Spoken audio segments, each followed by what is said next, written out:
Now, this is more or less going to be an impressions video because I want to give a full review like I normally do, but it's hard with video games. I work a full-time job and I do like keeping up with the latest AAA game, so getting a review out in a timely manner isn't the most efficient way for me to play through games and get through them. But I did get to like the Puppet King, and we recently had an update where they patched the game, nerfing a lot of the things that happen, and I kind of want to talk about Lies of P in general and kind of my thoughts on the patch itself. I'm going to preference and start off with the fact that Lies of P is probably one of the better Souls games that I've played, and I say probably because I haven't played through it obviously at this point, but it definitely is very much polished and refined, and I think it does a lot of good. Mechanically speaking, there are some issues, and y'all know how I like to talk about the bad, get that out of the way first before I compliment and talk about all the good things about the game, but I want to coalesce this with the patch itself. So there's some things about the patch that I really liked, like the lowering the boss's health if they have two stages, like if you have to fight a second boss in a boss fight. That in itself, I think is fair, because it's real annoying to essentially fight the first boss only to get to the second boss immediately afterwards, and then have to learn the second boss after having to like basically try to perfect the first boss. Another big nerf was kind of like they increased the stagger window. And like, I agree with this, but I don't think it's necessary. The reason I don't think it's necessary is I think that a big issue with the game is kind of like how it plays in itself. Like, there is no poise in the game. So handling big, heavy weapons is not the best way to play, or you can't play them as well as you could in other games. And I know that this is kind of very inspired by Bloodborne and wants to follow all those things. However, even whenever you are blocking, I think it's already forgiving enough. You can get a lot of health back just by blocking and attacking back. It makes it to where light weapons are the way to go. You can get more hits in, you can recover just about all your health back that you've blocked, and it takes away from a lot of the danger that most of the moves possess.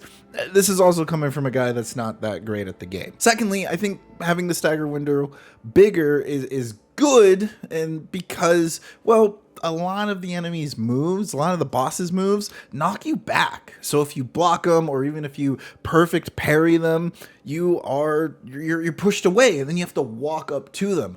And if you're not timing it correctly, you kind of miss that window to hit. Or if they're moving in a certain way, or they're setting up another attack, you're not going to get that window to hit anyway. So it becomes a game of the boss pushing you away, only for you to walk towards the boss, to get pushed away again, to walk towards the boss again. So having an increased stagger window is very beneficial when it comes to the way that the bosses mechanically work themselves. Also, it's kind of my fault too, because I think not a lot of people, including myself, don't take advantage of the items in the game. Using flask and throwing those elemental jars on bosses or enemies is very strong, like crazy strong. You could easily take out a third, a fourth of a boss's health by throwing a couple of those, and they're relatively cheap.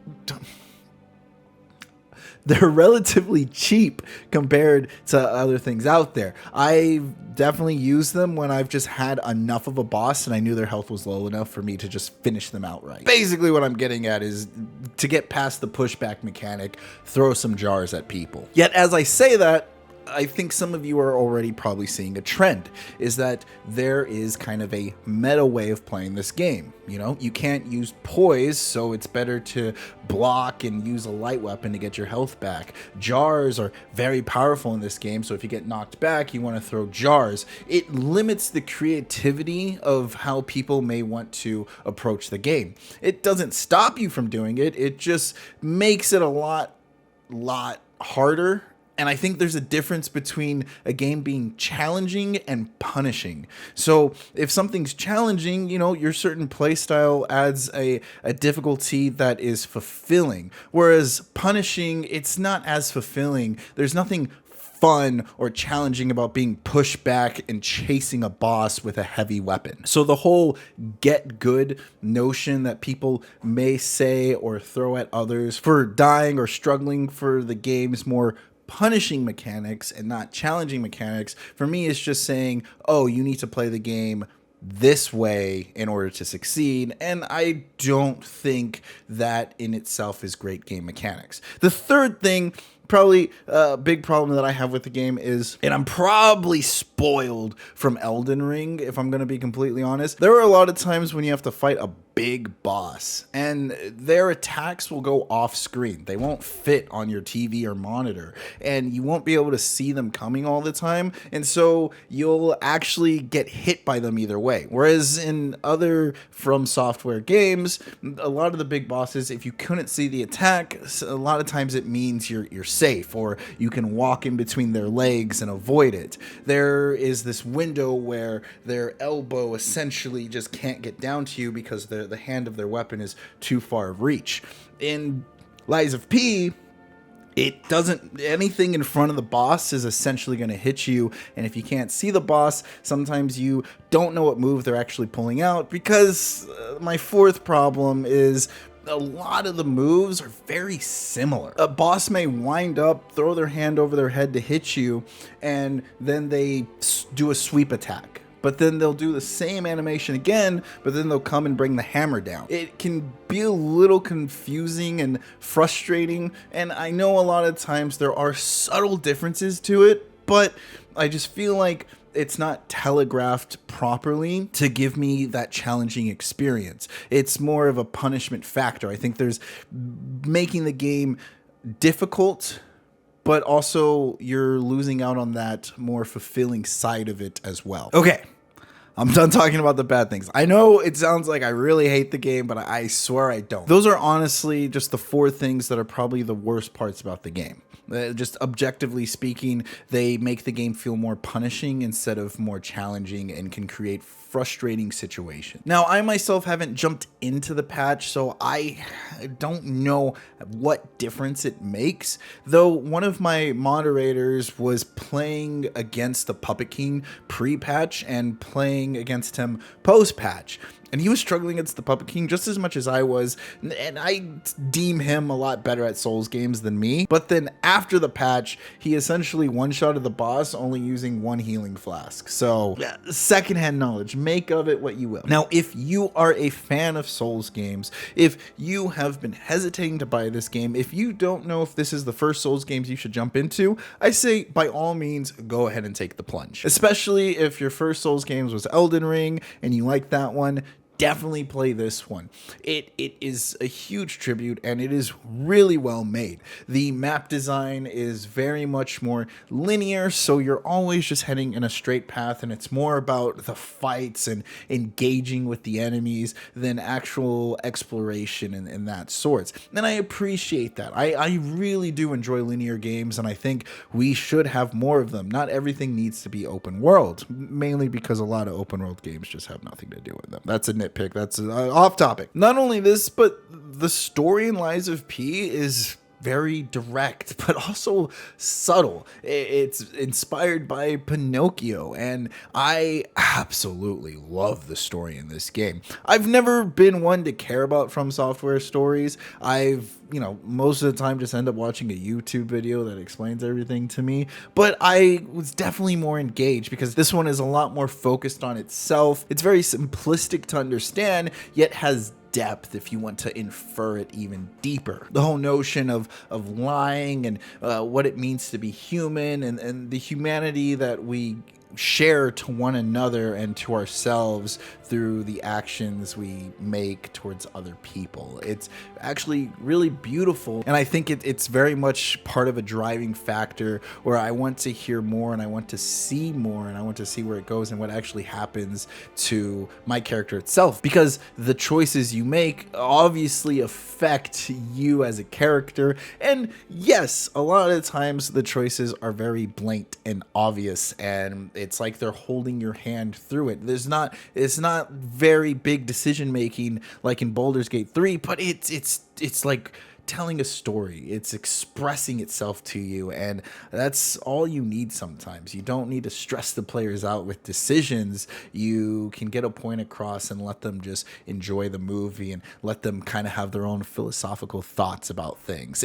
I love it. I genuinely enjoy the story in here, and I think it doesn't get enough credit. I think a lot of people who reviewed this game either didn't play the game enough to speak on behalf of the story, or just weren't able to see between the lines enough as it is. I know I complained about the combat before, but the combat is actually really cool. It's super smooth. It works. There's never really a time where like I'm glitching out or enemies feel unfair. Other than the punishing factors that I talked about before, everything it works. You know, there's a mix between dodging and blocking. I really do like the system of blocking, and then you can get your health back by attacking. This aggressive play style, making you kind of stay in the paint, making you, you know, reevaluate, not just running away. And because of this play style, whereas in other games like God of War or even Devil May Cry, where you know, my playstyle may be a lot of like hit and run guerrilla tactics, this game has trained me or given me the confidence to really just like put up a fight against some of even the more difficult mini bosses or trash mobs that you have to encounter throughout your adventure. I briefed on it a little bit before, but the items are definitely more powerful in this game. Well, some of the items. There are other things like the whole wishing system, which I think the wish cubes are very like, they're just weak. They're just not that strong. I don't really care to use them. I don't think I need to use them. But at the same time, it's like you kind of get like a unlimited supply of them for free. It's based off of a timer, but it is essentially just like a free resource. So I think they're balanced for what they're worth. As for the items that you do get to buy, like I said, the flasks themselves, throwing things at enemies is a ton of damage. The elemental damage will build up, and certain enemies are more affected by different elements more. And I myself don't use them as often. I'll probably use them more because, you know, as I go back and I edit my videos and I look at my playthrough, I'm like, huh, I should use that more. It probably would have saved me a lot more time and frustration. The weapon customization and building of weapons is really cool. I mean, there's already videos of people telling you how to do setups and weapons and mix and matches. I haven't really used it. I'm gonna be honest with you guys. I've gotten some weapons. I really have this cool glaive that's dex based, and it's got this like steampunk, you know, propelled rocket powered handle on it. But that's how it came. That's like the whole weapon itself, and I've stuck with that. I've also gotten a dagger, and I've tried mixing and matching things, and it's cool and it works. And like you could put a big heavy, you know, weapon and make it like act like a rapier, and what that does is it gives you the ability to use the weapon that you want, like the blade that you want. If you want to use a massive hammer, or you want the damage of a massive hammer, but you still want to be a dex-based character, you can put it on the hilt of a rapier. It may look weird, but it stat-wise, it serves its purpose. That in itself is super cool, really cool concept, yet I haven't found a use for it yet. Like I really, the weapons that are already pre-made and given to me how they are, I like how they act, I like how they work, and so I felt no need to ever like swap the weapons. I don't know if this is just me. I don't know if I haven't like found a future weapon yet. I did look into videos to see what people were doing. I mainly looked into dex-based weapons because I like playing fast just in general, and I found that there's a katana that's a boss drop that people like to use, but people aren't really like swapping stuff out crazy much, right? Like some of the best weapons are just the ones that stick together. I have seen people swap like dagger hilts with the other dagger blades, but it's still just a dagger, right? So that's not to say that I haven't seen people use the utility of it all. It's just me personally, I kind of just stuck with whatever dropped, and I think that's okay. I think like the fact that they give us that option and that agency in itself is great, and that it works regardless of how you want to play it. And for me, that is really, really fantastic game design. And lastly, the pacing of the game is so good. I talked about like map design. I said it was really good. I didn't really go in detail about that. Really, whenever you're fighting trash mobs and then you have to fight mini bosses, we're just gonna call them like the save points or the bonfires, something that we all understand. They're spaced out basically perfectly, and some areas can be more challenging than others, but whenever you find shortcuts or whenever you get through new waves of enemies, there's always this just like sense of fulfillment of like just pacing through, because the game is so linear. You know, every step forward, you know, you're making progress, and that always feels good. You know that the next bonfire is just right around the corner. And there are maps where they're less linear, less straightforward, and they're more kind of just open and exploratory, and those are just as good too. They're mainly probably just like one or two bonfires, but there's a lot of shortcuts, and you feel like you're discovering things, and you get these chests, and you want to kind of solve the puzzle, or you see someplace you want to go but you're not allowed to go there yet, only to figure out how to open up that area. And I love that it's all contained in the same level, right? It's very kind of old school in that fact, where when I was playing a game like Jedi Survivor or God of War, where you have to wait hours and hours before you can unlock an area because you are waiting to get this new ability that doesn't show up till you've played the game for 10 hours, right? So I appreciate that I can obtain everything in a self-contained level in Lies of P and not have to really worry about backtracking or going and doing the things that I need to do.